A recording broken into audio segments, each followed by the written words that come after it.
بعد این همه وقت سلام. میدونم خیلی وقت بود که با هم حرف نزده بودی. دلم خیلی واسه هم دیگه تنگ شده بود. مرسی از این همه صبوری، مرسی.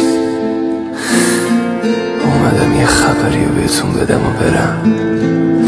خبر از یه قصه تلخ، یه قصه خیلی تلخ به نام قلب من. حرفایی که تو هیچ نامه‌ای نوشته نشد، حرفایی ناگفته‌ای که توی سینه موند و شد بغض، شد درد. میخوای بشنوی؟ میگم برات.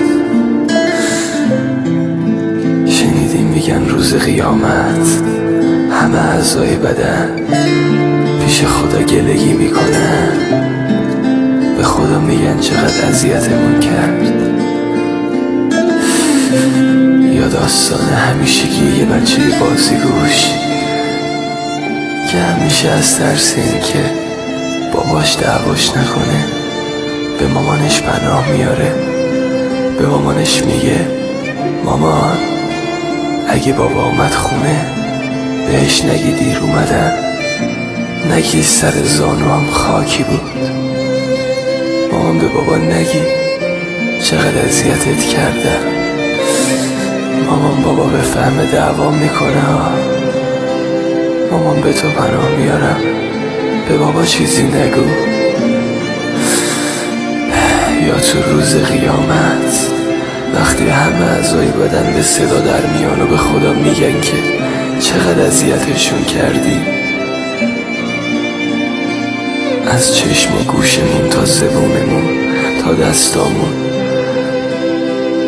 دستامون که چقدر اشکای صورتمون رو پاک کردن. یا پاهامون که چقدر پیاده روهای این شهر رو تو تنهایی قدم زدن. یا قلبمون که چقدر شکست. به خدا میگه قلب من به خدا نگی. اگه روز قیامت شد به خدا نگو چند بار شکستمت. به خدا نگو چقدر اذیتت کردم. باشه به خدا نگو چند بار عاشق شدی و وسط راه ولت کردم. قلب من میترسم خدا ناراحت شه گریش بگیره. میترسم خدا نبخشتش. قلب من به خدا گلگی نکنی. منو ببخش، من شرمنده‌تم.